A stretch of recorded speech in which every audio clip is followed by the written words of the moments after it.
Então, pessoal, eu queria falar hoje com vocês aqui sobre esse assunto aqui, que é a matriz impedância primitiva de uma rede, tá? Matriz impedância, matriz admitância primitiva, que é basicamente uma aula de introdução ali para a próxima aula, onde a gente vai fazer a montagem de uma matriz de admitância ali, considerando impedâncias mútuas ali entre ramos, né? Então, para conseguir fazer esses cálculos ali é preciso que a gente entenda alguns conceitos básicos, né, como a formação ali das matrizes impedâncias e admitâncias ali, que são as matrizes primitivas, né, que é diferente da matriz impedância e da matriz Y-bus, né, que é a matriz do sistema. Então, a matriz impedância primitiva, tá, a gente vai começar por ela aqui, né, de uma rede, ela representa todas as impedâncias próprias e as impedâncias mútuas da rede, né. Então a gente vai escrever todas as impedâncias próprias e as mútuas aqui nesses quadrados aqui. A sua construção ela é bem simples, né?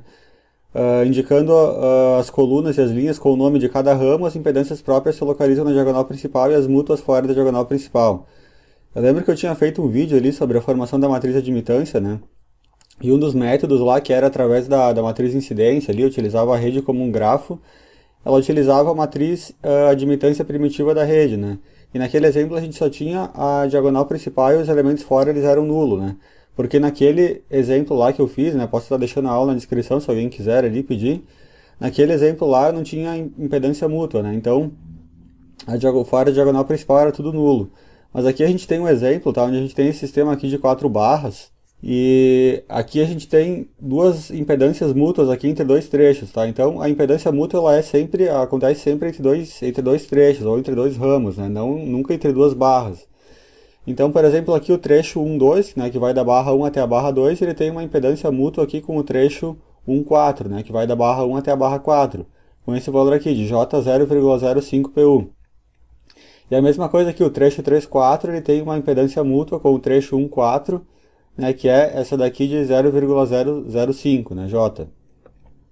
Então, onde é que a gente vai colocar esses caras aqui? Primeiro a gente vai montar uma matriz aqui, né, com o número de linhas igual ao número de ramos, e o número de colunas também igual ao número de ramos, né? Então, quantos ramos eu tenho? Eu tenho, por exemplo, esse 1, 2 aqui, é o ramo que vai da barra 1 até a barra 2.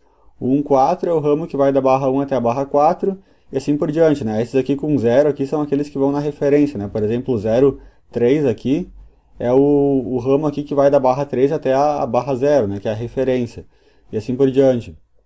E a mesma coisa aqui para as linhas, né? Fazer ali o mesmo número de linhas. Outra coisa que tem que combinar aqui, ó, é que esse trecho aqui, esse elemento 1, 1 aqui da matriz, ele vai ser trecho 1, 2 aqui com o trecho 1, 2, esse aqui vai ser trecho 1, 4 com 1, 4, então eu coloco na mesma ordem aqui os trechos, né? Percebam que aqui eles aparecem aqui 1, 2, 1, 4, 3, 4, e aqui eles aparecem 1, 2, 1, 4, 3, 4 e assim por diante, né? Eu vou colocando eles aqui na mesma ordem. Então, se a gente olhar para a diagonal principal, aqui o que eu tenho, tá? Esse aqui é o elemento 1, 2, 1, 2 aqui, né? Que seria o elemento 1, 1 da matriz, né? 0,04 porque entre a barra 1 e a barra 2 eu tenho essa impedância aqui, né? De J0,04. Esse elemento aqui, ó, ele vem do trecho 1, 4 com o trecho 1, 4 aqui, 0,05. Se eu olhar aqui, entre a barra 1 e a barra 4 eu tenho J0,05. E assim por diante, né? Por exemplo, esse aqui, o 0,3 aqui, né? 0,3 é com o da rede, com a referência 0,12, né? Então tá aqui, ó, 0,12. E aqui as impedâncias mútuas, agora a gente vai olhar entre quais trechos elas estão, né? Como eu falei aqui, essa aqui está entre o trecho 1, 2 e o trecho 1, 4, ela é de J0,05. Então eu vou colocar aqui, ó, na linha do 1, 2, coluna do 1, 4, J0,05, e na linha do 1, 4, coluna do 1, 2, J0,05. Tá? Tem que colocar nas duas posições da rede ali, aliás, da matriz, essa impedância mútua ali. E a segunda impedância mútua, que é essa daqui entre as barras 3 e 4, entre as barras 1 e 4, ela está aqui, ó.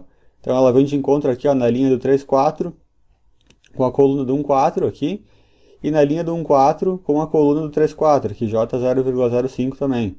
Então essa aqui é a formação ali da matriz primitiva de uma rede, né?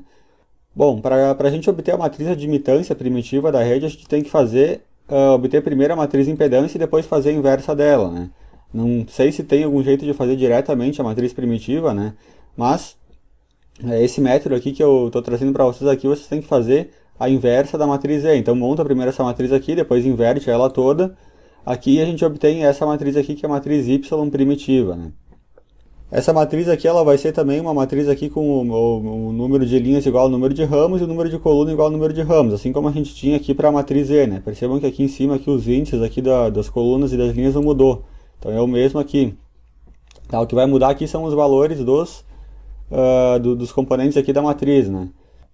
Uma coisa que vocês têm que tomar bastante atenção aqui, ó, olha só que interessante aqui, ó, por exemplo, se eu pegar esse elemento aqui, y12, né? Que é esse elemento aqui, ó. É diferente de eu fazer 1 dividido pelo elemento aqui Z12. Se eu fizer 1 dividido por esse cara aqui, eu vou ter 20, né? Aliás, eu vou ter 25, menos 25, na verdade. Aqui eu tenho menos 25,32, então eu não posso pegar elemento a elemento aqui da matriz Z, aqui, inverter ele e achar a matriz Y. Eu tenho que fazer a matriz inteira aqui, a matriz inteira aqui inversa, para achar a matriz Y primitiva, tá? Se vocês olharem esses elementos aqui, tá, eles até são o inverso desses aqui, ó, desses 4 aqui, né, porque acredito que isso aconteça porque não tem nenhum Y, né, nenhuma impedância mútua aqui, mais na linha e na coluna desses caras aqui, né, aqui a gente tinha, por isso que esses 3 aqui, eles dão diferente de se tu inverter simplesmente esses caras aqui, né, por exemplo, se eu inverter esse aqui, 0,05 e obter 20, mas aqui eu tenho menos 20,51, esse aqui também, né, ia dar 25, mas eu tenho 25,3. Já esses 4 caras aqui, se eu inverter eles aqui, eu vou ter exatamente esses aqui.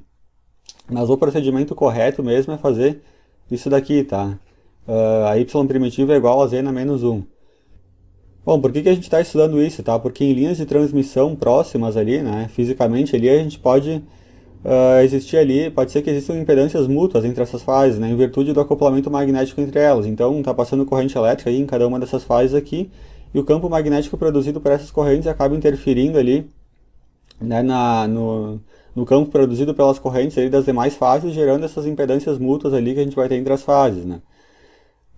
Podemos considerar essas impedâncias mútuas ali na matriz de admitância de um sistema elétrico qualquer. Então essa é a nossa intenção ali para a próxima aula. A gente vai ver ali como construir ali a matriz de admitância ali para um sistema ali onde a gente tem essas impedâncias mútuas, né, entre as barras, entre os trechos. A impedância mútua ocorre entre 2 ramos, né? Cada ramo tem uma barra de origem e uma de destino. Então, como eu falei, ela não é entre 2 barras, né? A impedância mútua é entre 2 trechos. Então aqui a gente tem um exemplo de uma linha de transmissão trifásica, né? Onde a gente tem todas as impedâncias mútuas aqui entre os trechos. Então, a gente tem 6 barras aqui, né? A barra KA, a barra KB, barra MB, assim por diante. E cada 2 barras ali formam um trecho. Então, entre esse trecho aqui e esse aqui, a gente tem essa impedância ZAB, né? Que é a impedância mútua entre essas 2 linhas. Entre a primeira linha e a terceira, a gente tem essa daqui, que é o ZAC. Entre a segunda e a terceira, a gente tem esse aqui, que é o ZBC, né? Sempre com a polaridade aqui, o pontinho aqui indicado, né? Para a gente saber depois se a gente vai ter que somar ou subtrair ali as impedâncias mútuas ali na hora de fazer a matriz. Então, tomar esse cuidado, né? Não é entre 2 barras, é entre 2 ramos ali que a gente tem a impedância mútua. Ou seja, entre 2 linhas de transmissão. Aqui nesse slide eu estou trazendo para vocês aqui um resumo aqui, tá, da teoria ali lá que vem lá de circuitos elétricos, né? Porque essa questão ali de circuitos magneticamente acoplados aqui, ela é explicada lá da teoria lá de circuitos elétricos, né? De circuitos elétricos e circuitos magnéticos. Então eu vou dar uma breve explicação aqui, não vou ficar muito nisso, né? Porque pretendo fazer até uma aula, um exercício ali onde a gente fala especificamente ali de circuitos elétricos magneticamente acoplados, mas para resumir aqui, basicamente quando a gente tem 2 sistemas ali que estão próximos fisicamente, né? Que é, por exemplo, esse sistema aqui da esquerda, esse circuito aqui, e esse circuito aqui da direita, né? E eles estão próximos fisicamente, a corrente elétrica que um produz acaba interferindo ali no funcionamento, ali nas grandezas de tensão e corrente do outro circuito, né? Então, para provar isso, a gente pode começar aqui com a equação aqui que descreve essa malha aqui da esquerda, né? Pela lei de Kirchhoff aqui, se a gente aplicar, aqui a gente chega nessa expressão aqui, onde essa tensão é igual à queda de tensão aqui nessa resistência, mais a queda de tensão aqui nessa indutância, né? Só que a queda de tensão nessa indutância aqui, como ela está magneticamente acoplada com a do circuito vizinho aqui, com a L2, ela vai ser dada por esse termo aqui, que é o LDI1dt, mais a indutância mútua, né, que ela tem com o circuito do lado, vezes a corrente elétrica que originou esse fluxo ali que vai interferir no L1, né, que é a corrente do I2, no caso. E se eu fizer a mesma malha aqui para o circuito da direita, aqui eu vou chegar na mesma conclusão aqui, né. Então, se a gente reescrever essas 2 equações aqui no domínio da frequência, né, considerando que eu tenho citações senoidais aqui, eu posso reescrever a indutância aqui como uma reatância indutiva, né? Então essa queda de tensão aqui no domínio do tempo, no domínio da frequência, ela acaba virando isso daqui, né? J ômega L1, que é a reatância indutiva aqui própria da bobina 1, vezes a corrente 1. E esse termo aqui, né? O M vezes J ômega acaba virando a reatância indutiva de mútua, né? Que a gente tem entre os dois circuitos, vezes a corrente 2. É a mesma coisa para o V2 aqui, a gente desenvolve a mesma equação. Tá, então a questão aqui, ó, que isso daqui representa uma queda de tensão e isso daqui também representa uma queda de tensão. É assim que uma corrente elétrica interfere no circuito adjacente, né? Então a gente pode representar essas duas interferências aqui, J ômega M1 e J ômega M2, aqui através de duas fontes de tensão controlada por corrente, né? É assim que a gente trata esse problema ali na teoria de circuitos elétricos. E depois a gente vai ver que nas nossas equações ali para linhas de transmissão a gente vai utilizar essas duas equações aqui do V1 e do V2, né? Elas são bem semelhantes. Tá? Onde o M também ele pode ser dado por essa expressão aqui, que é igual a K vezes a raiz, né, a média geométrica ali do L1 e do L2, onde o K representa o coeficiente de acoplamento magnético entre as bobinas, né? Ou seja, o quão próximas elas estão. Se o acoplamento é máximo, o K é igual a 1, né? Significa que todo fluxo produzido por uma bobina atravessa a outra, né? O acoplamento é forte, é máximo. Caso contrário, se elas se afastarem um pouco, por exemplo, né, o acoplamento vai diminuir, o K vai ficar sendo então um valor entre 0 e 1, né? Onde 0 seria, por exemplo, os circuitos estão muito distantes, né? Eles não interferem nada um no outro, né? Então essas fontes aqui, né, elas seriam 0, né? Porque são fontes de tensão controlada por corrente, né? Pela corrente do ramo vizinho.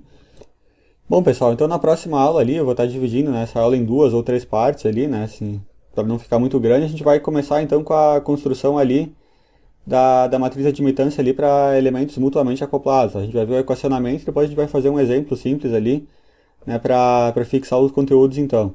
Agradeço a quem assistiu até o final, tá? Não esquece de deixar o joinha no vídeo. Obrigado, valeu!